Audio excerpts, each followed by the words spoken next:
Divoxradio.com.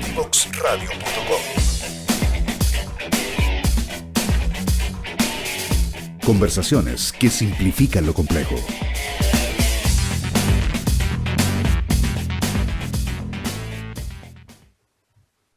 Pamela, vamos a continuar entonces conversando sobre esta política minera y cómo deberíamos hacer minería en el futuro. La visión de Pamela y desde obviamente lo que están haciendo en Chile Sustentable. Hablábamos de este decrecimiento, pero también qué significa este decrecimiento desde el punto de vista de que la minería es importante para la economía nacional. Entonces, ¿qué oportunidades ves tú para el país como alternativa cuál es el camino que debería seguir Chile? O sea, en el marco de la crisis climática y ecológica, lo que debiera, creo yo, el país prepararse en materia de adaptación, con mucha política pública que se requiere, que hoy en día no tiene financiamiento o no hay bajada de la política. Y en ese sentido está la protección de los sumideros, por ejemplo, humedales, glaciares, todo lo que sea soluciones basadas en la naturaleza, porque en el fondo es tu respaldo para poder enfrentar la crisis. Uh-huh. Y con respecto a eso, la minería sí tiene un rol, si yo no digo que no lo tenga. El rol que tiene es que debe apalancar una transición socioecológica, pero el problema es que no se está haciendo con ese fin. Y esa transformación requiere, ¿cierto?, que, requiere del cambio constitucional, ¿cierto?, requiere de tener otra mirada desde el territorio, requiere de un ordenamiento territorial, cuestión que tampoco se ha querido hacer. Falta legislación al respecto, entonces son muchas materias en las cuales tenemos que, en el fondo, el país tiene que trabajar. Y en ese sentido siento que la minería tiene que ser debatida a la luz, ¿cierto?, de los elementos. O sea, por ejemplo, la minería podría haber generado muchísima riqueza en el caso de si esto hubiese sido pública, y la ley de concesiones mineras, que fue una forma de privatizarla, ¿cierto? Por ejemplo, hay mineras que están en Chile, que están en otros países y que en otros países pagan mucho más impuestos de lo que se paga acá, o pagan royalty mucho más alto de lo que se paga acá. Y de hecho el royalty que se creó en su momento, que es el impuesto específico, ese royalty finalmente tampoco se invirtió en innovación, ni en ciencia, ni nada por el estilo, muy poco. Entonces finalmente yo siento que hay que reestructurar cómo lo hacemos. Chile tiene además, por ejemplo, muy potente en materia de servicios, o sea, se podrían hacer cosas que vayan más allá de la lógica de solo extraer. También, por ejemplo, vender el tema de tecnología, vender servicios al respecto, o sea, podríamos hacerlo muchísimo mejor. Pero como yo planteé al principio, el extractivismo tiene una cuestión que concentra mucho en la riqueza también. Entonces, en ese sentido, ahí también hay un problema y por eso genera riqueza además inmediata. Y eso también es un desafío que tenemos que ver cómo se plantea esta transformación. Pero por lo menos yo siempre digo, hay que abrir el tema, cuestión que no está sucediendo. En la política algo menciona, o sea, se menciona el tema, de hecho la Pamela también lo comentó antes, se menciona el desarrollar más I+D, el encadenamiento, el desarrollo de proveedores, la minería secundaria, o sea, como incluso el tema del desarrollo de proveedores locales, seguir aumentando mucho más la inversión en ese ámbito. Pero yo creo que, no sé si estarán todos los elementos, pero hay una apuesta también en ese ámbito y justamente declara hasta porcentajes de lo que debería invertir este sector en I+D. Yo creo que hay elementos, o sea, no sé cuán limitado está y cuánto también tenemos de capacidad nacional para poder movilizar todos esos recursos. Yo creo que ahí tal vez la discusión es el tema de la escala, esta que tú dices, si vamos a seguir creciendo en proyectos y lo otro va a seguir siendo tibio y no un gran cambio desde el punto de vista de esta transición hacia la sociedad del conocimiento, a la economía del conocimiento en el hecho de tener emprendimientos de base científica y tecnológica. Creo que ahí hay todo un desafío y me parece interesante el debate que plantea, o sea, cuánto vamos a destinar a esta transición y cuánto vamos a seguir haciendo la minería efectiva. Yo estaría súper triste, para decirlo de otra forma, yo estaría súper triste que se decidiera, por ejemplo, hacer más inversiones nacionales en hacer más mineras para extraer más cobre, que una decisión que dijeran, ya, mira, vamos a hacer una inversión que incluso desde lo que se hace minera, no necesariamente de las compañías nacionales, pero también las otras, vamos a invertir para que se haga otro tipo de industria, como por ejemplo la del conocimiento. Y por lejos nos va a llevar más rápido al desarrollo la del conocimiento que la extractiva. Y ponerse una meta, decir, nos vamos a tardar 50 años, nos vamos a tardar 100 años, pero no importa. Vamos a hacer una inversión sostenida para incrementar esta otra industria hasta que no tengamos minería. Y cuando tú haces ese recorrido, esa hoja de ruta, cambia todo. Porque ahí te pone el foco. O sea, eso sí lo encuentro, pero sería un contrasentido, creo yo, que la decisión fuera invertir en hacer más minería como país, ¿te fijas? En ese sentido lo encuentro que... hacia allá, más minería. Si en el fondo yo no veo que la planificación sea como para transformarnos. Espero que el próximo gobierno tome el guante. Lo que sí se agradece es que se piense al 2050. O sea, más allá de lo que estén pensando, el largo plazo igual es importante proyectarlo. Pero yo... Nunca antes había existido una decisión tan clara con programas específicos para inversión en empresas EBCT.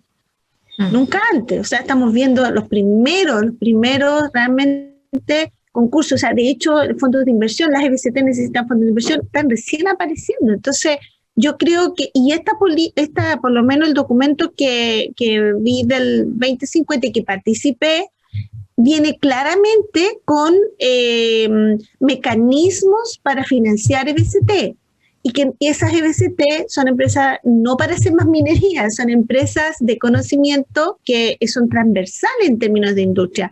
Entonces, yo sí veo que hay un camino de transformación que obviamente no va a pasar en 10 años, obviamente no va a pasar en 20 años, probablemente. Entonces, ahora, encuentro toda la razón, que no existe la declaración absoluta de transitar a ese camino.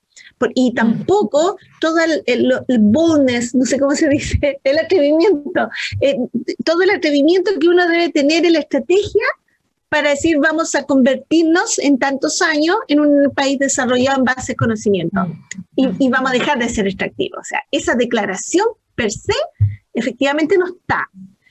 Es como que eternamente vamos a seguir acompañando las dos cosas, y yo creo que no, que efectivamente esto ahora de que se puede dar en forma natural, se va a dar en forma natural, como pasó en Australia. En Australia las EBCT o las MET facturan más que la minera, ¿te fijas? Contribuyen mucho más al PIB que la minería. Entonces va a llegar un minuto que se va a llegar a eso. Yo no sé si es un problema de nuestros estrategas, perdóname, no sé si es un problema de nuestros estrategas, pero les cuesta ver, así nos queremos ver en 50 años, sino que es qué vamos a producir. Es como siempre, desde lo que hago, hago más. Es como bien lineal. Es controversial, es política, es más allá de los 4 años. Entonces, claro que nos cuesta.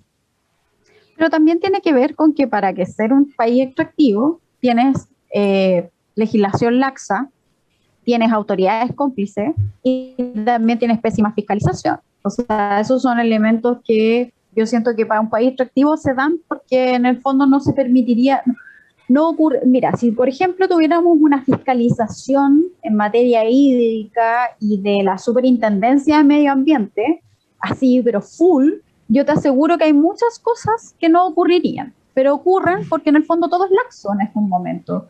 Sí. Y lamentablemente las empresas han sido parte de eso. O sea, no han permitido el ordenamiento territorial, salió una ley de medio ambiente laxa, o sea, por ponerte un ejemplo, me voy a ir al tema forestal.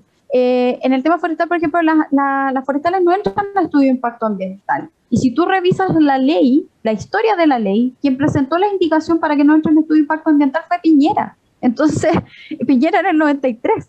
Entonces, tú puedes ver en las distintas historias de la ley dónde se va torciendo el sentido que tenía el inicial. Entonces, yo siento que acá, en materia de legislación, ¿cierto? Faltan todavía elementos y lamentablemente las empresas, y aquí digo mineras, forestales, todos los que están interesados, ¿cierto? Por la exportación de bienes naturales, ¿cierto? Lamentablemente han intercedido en ese proceso. Y ese proceso lamentablemente ha hecho que no vayamos a un mejor lugar. O sea, hoy en día, por ejemplo, por la ley de royalty, todas las mineras fueron a exponer al Congreso, todas, todas, todas, todas. Entonces, tenían un discurso bastante más distinto al primer royalty que se discutió antes, un poco más llanos a querer decir, sí, mira, hay posibilidades para transformar un poco el sector, pero la verdad es que tú después ves insertos en los diarios, lo que pasa con Glaciario, entonces tampoco hay tanta ganas de querer transformarse, si eso es lo que es preocupante, y lamentablemente los gobiernos tampoco recogen el guante.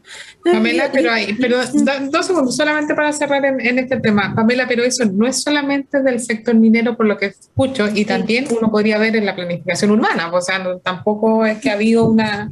Entonces, parece que el problema es más transversal y no es solo de la minería, y por lo tanto, el problema me refiero al modelo en términos de desarrollo, por lo tanto, esto es parte de lo que hay que cambiar más estructuralmente, ¿no? Totalmente. O sea, este es un problema estructural, tiene que ver, ¿cierto?, con el modelo que se hereda también post dictadura. La Constitución tiene harto que ver en esto. Por lo tanto, tenemos un modelo que está muy amarrado desde hace muchas décadas. Entonces, venir a invertir en Chile en energía, en minería, en agroexportación, ¿cierto? En el tema forestal, salmonicultura, o sea, se te aseguran incluso rentabilidades, rentabilidades que en ningún país de Europa te las van a asegurar. Entonces, también aquí hay temas que en el fondo tenemos que cambiar. Y parte de eso, yo creo que el tema de la Constitución va a ser bastante esencial y crucial para poder en el fondo generar otro pacto social en el fondo, que tiene que ver también cómo vamos a hacer industria, cómo se va a desarrollar el modelo minero, ¿cierto? Cómo vemos el tema hídrico, etcétera, etcétera, etcétera. Súper. Vamos a lo que está pasando ahora. Cuéntanos un poquitito cómo va esta... hubo una discusión, de hecho no íbamos a juntar contigo antes, pero tú ahí presente el proyecto Dominga. ¿Cómo lo ves? ¿Qué debería pasar con este proyecto?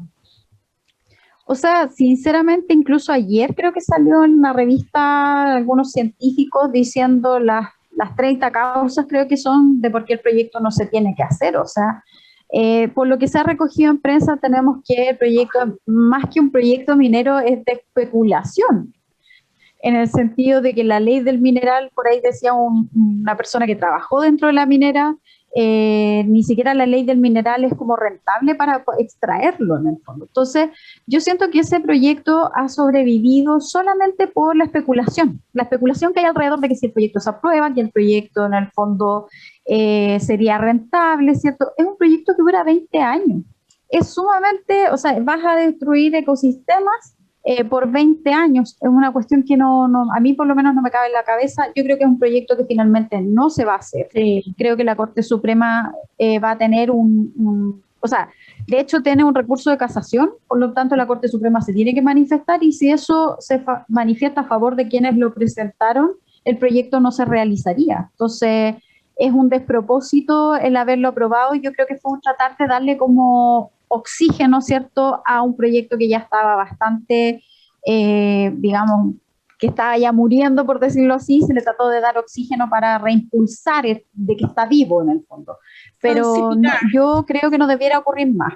Además que en esta nueva aprobación te quedan todavía las instancias de reclamación, entonces se va a seguir judicializando nuevamente. Y el peor enemigo para un proyecto de inversión también es el tiempo. Por los inversionistas, por los créditos, por todo. Claro. Es verdad, sí. No, una lástima ese sistema tan hermoso, ¿no? Que se ve afectado en 20 años, imagínate, no es nada de tiempo, en tiempos mineros es nada. Pamela, vayamos al Código de Aguas o a lo que está pasando en materia de aguas. Código de Aguas se encuentra ya en tercer trámite en la Cámara de Diputados. Se votó en la sala el día miércoles en la tarde. No, perdón, creo que todo el martes se votó, mañana y tarde. Ya tenemos los artículos que se van a la comisión mixta, que son pocos, son temas cruciales, son importantes, pero no creo que nos demoremos años en una comisión mixta, porque la verdad que son pocos artículos, por lo que yo me imagino que en unas 2 o 3 sesiones se podría resolver, ¿cierto?, las diferencias entre ambas cámaras. En este caso, la comisión mixta la componen los 5 senadores de la Comisión de Recursos Hídricos y 5 diputados que ya fueron denominados por la Cámara. Así que eso está avanzando. Yo creo que va a ser un cambio importante. Dentro del marco legal que tenemos actualmente no se puede más en el fondo, porque ya se requeriría de cambio constitucional, pero digamos que es una buena reforma que va a tener algunos elementos que tienen que ver con el consumo humano al agua, con el tema de el saneamiento, ¿cierto? La preservación ecosistémica, funciones ecosistémicas, etcétera. Una lógica que el código no la tiene hoy en día. Entonces, en ese sentido, es importante como reforma. Y como digo, debiera estar, yo creo que en unas 2 o 3 sesiones, ojalá que sea un mes, que no pase más de un mes en que se despache del Congreso. Pamela, y cuando esto se aprueban con presupuesto, ¿no? Porque si hay que hacer adaptaciones, hay que hacer cambios, hay que invertir. Entonces, ¿se aprueban con presupuesto? Sí, en el caso de esta reforma está patrocinada por el Ejecutivo. Esto partió por una moción parlamentaria. Hoy en día se encuentra patrocinado por el Ejecutivo. Y en ese sentido, por lo tanto, tiene un presupuesto. De hecho, tuvo que ir a la Comisión de Hacienda, así que pasó por Hacienda por ambas cámaras, así que en el fondo se analizaron los cambios que venían, sobre todo por ejemplo, para los pequeños campesinos que puedan, por ejemplo, tener recursos para inscribir los derechos, aquellos que tienen derechos pero que no han hecho esa inscripción. Para los pequeños va a haber, ¿cierto?, una cantidad de recursos y ayuda para que lo puedan hacer en el fondo, para terminar el trámite de tener ese derecho de aprovechamiento. En materia de institucionalidad, conversamos no me acuerdo si fue Pamela, con el Andrés Sales, que nos comentaba que habían como 42 instituciones o a nivel del aparataje público que están dedicados a los temas de agua. ¿Cuál crees tú que debería ser como la mejor institucionalidad para el tema de aguas en Chile? Ese es un temazo. La verdad es que yo creo que nadie tiene la respuesta, pero siempre me ha gustado mucho más la mirada de la lógica de la preservación y conservación. Por lo tanto, creo que, por ejemplo, el Ministerio de Medio Ambiente debiera ser quizás la institucionalidad que debiera tener el manejo del agua. Algunos hablan de una agencia, pero lo que yo sí creo que no debiera estar en el MOP. O sea, cuando está en un ministerio productivo, la verdad es que el agua no la vas a preservar ni conservar probablemente.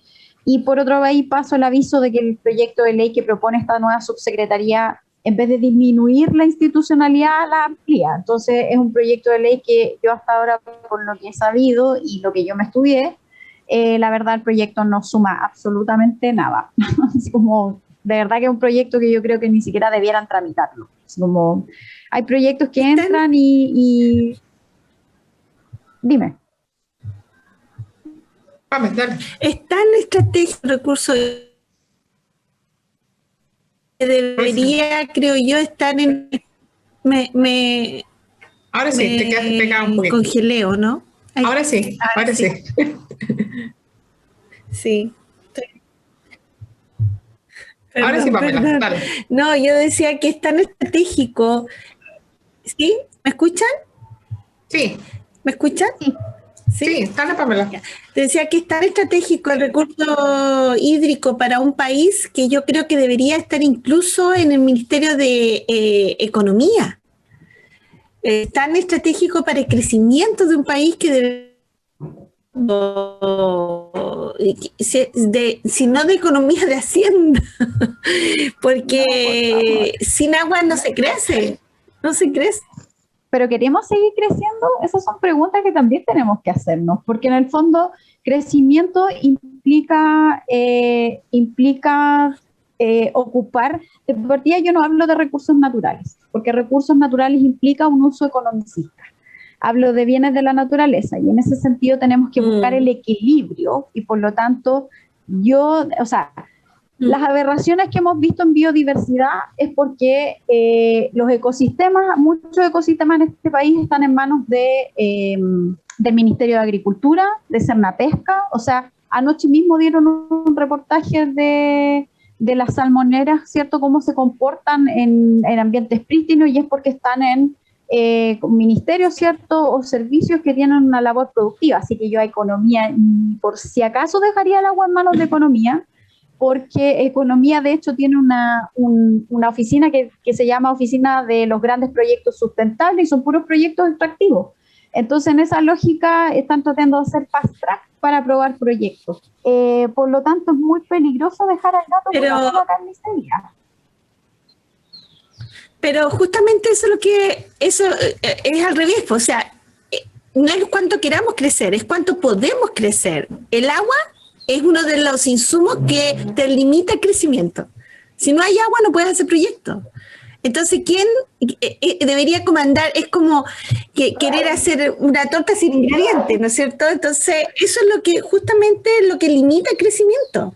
Y por lo tanto, no deberían aprobarse proyectos que no tengan este backup. Entonces, debería estar al revés, creo yo. Debería estar ligado directamente a nuestra capacidad de crecer. O sea, no podemos ir más allá de lo que no nos da recursos, ni la energía ni el agua. Es muy tentador, dice la Pame, es como dejar al gato cuidando la carnicería. Eso dice la Pame, pero eso es, pues. Entonces, ¿cómo? Si no pasa lo que estamos viviendo hoy día, 42, todos son dueños del agua. No, pero yo creo pero acá hay un tema que es esencial, y el tema que hay que, en el fondo, reformar, por ejemplo, es el sistema de evaluación de impacto ambiental. Hoy en día tenemos proyectos de inversión que se aprueban por cuestiones no técnicas, sino que políticas. Tenemos una intervención desde parte del Estado, y acá lamentablemente, o sea, claro, yo podría decir, podemos tenerlo en el Ministerio de Economía, pero el Ministerio de Economía no tiene ninguna visión ecológica de nada. Entonces, en este sentido, pensando en lo que es la realidad, o sea, me ha tocado trabajar muchas políticas públicas, proyectos de ley, etcétera, y la realidad es que nos topamos con con ministerios productivos que en el fondo no logran, ¿cierto?, mirar desde otro lugar, ¿cierto?, el tema de cómo nos relacionamos y interactuamos con la naturaleza. O sea, tú tienes que el Ministerio de Medio Ambiente, por ejemplo, tiene un consejo por la sustentabilidad, un consejo de ministros, ¿cierto?, que en el fondo presionan a medio ambiente que se aprueben los proyectos. Entonces, la verdad es que en ese sentido yo creo que nuestra institucionalidad para eso ahora no está preparada en absoluto. No pone el freno que la lógica. No, y además también porque, y aquí hay que ser súper sincero, o sea, yo en ese sentido nunca lo digo siempre, está demasiado relacionado el sector político con el sector empresarial. Y en ese sentido, mientras eso esté ocurriendo, es muy complejo, ¿cierto?, darle responsabilidades, ¿cierto?, a ministerios que bogan, en el fondo, por la cuestión productiva. Por ejemplo, el ministro de Hacienda de Bachelet habló en contra de la reforma del Código de Agua porque esto podía estancar, ¿cierto?, la productividad. Han hablado en contra de los proyectos de ley de glaciares, o sea, ni siquiera las empresas hacen tanto lobby porque los propios gobiernos, a través del Ministerio de Hacienda y Economía, impiden que avance la legislación ambiental. Y eso lo hemos visto, yo lo he visto en muchísimos proyectos de ley, no solamente en glaciares, sino que en muchos. Y ahí la presión por en el fondo, por toda la demanda social también que hay, educación, salud, etcétera, porque al final también hay una presión por eso, o sea, no es solamente del sector económico, creo yo, ¿no? O tal vez, Nancy, yo creo que quedaría súper bien, tal vez es el momento de ponerlo en ciencia y tecnología, ¿o no? Para tomar decisiones con base en información, con base en evidencia, de cuánto puede soportar el sistema, cuánta carga puede ser. Pero tiene que ser una institución más autónoma, porque mientras tengas ministerio, igual va a seguir siendo... claro, pero el de ciencia y tecnología en ese sentido... No se siento detentado en el fondo, pero... Pero el de ciencia y tecnología trabaja con consejos que son puros científicos. Entonces los científicos... Sí, pero de hecho el primer año, el segundo ya llevamos de ministerio, igual se ha visto por ahí o sea, no tiene el peso suficiente, no logró tener el peso suficiente como para mover la aguja en términos de cambio, de hacer la política basada en evidencia. Pero por eso tiene que construir esa capacidad y fortalecerse ese ministerio nuevo. Claro, pero también va a navegar o va a depender del gobierno de turno. Sí, eso que dice Nancy es muy cierto, porque de hecho el ministro Cube, no me acuerdo si alguien de la NIT, no me recuerdo, pero estuvieron en el ojo del huracán con el tema de un acuerdo que Anglo American iba a financiar, no me acuerdo qué cosa. Incluso este año fueron citados al Congreso, o sea, de hecho ese acuerdo se cayó por ese tema. Entonces, por eso les digo, o sea, a mí me toca ver esto, no en la teoría, me toca verlo a diario, o sea, es cosa de ver las comisiones solamente de todas las polémicas que surgen en materia medioambiental, en minería y energía, o sea, es permanente. Por lo tanto, acá, bueno, falta reformular que el apoyo, la institucionalidad. El apoyo mis lindas que se entusiasmaron conversando y se nos pasó la hora. Y me dicen por interno, hay que cerrar. Pamela, de nuevo, imagínate, de nuevo nos quedamos cortas. Ha sido una conversación súper interesante. Nos queda harto. Vamos a seguir llamándote, Pamela. Súper, además que tu conocimiento y obviamente el compromiso que tienes en estos temas nos ayuda a generar un debate constructivo. Así que muchas gracias, Pamela, por haber estado acá con nosotras. Muchas gracias a ustedes igual por la invitación, así que yo feliz de aportar y revolverla, porque en el fondo hay que mirar otros paradigmas, es importante eso. Gracias, Muchas gracias, Pamela, que estés bien. Fíjate, vamos a la pausa para cerrar nuestro capítulo de hoy. No te quedes fuera. Conversaciones de minería y energía con Nancy Pérez y Pamela Chávez. Cada martes y viernes a las 15 horas. Recursos con perspectiva. Recursos con perspectiva. Somos divoxradio.com.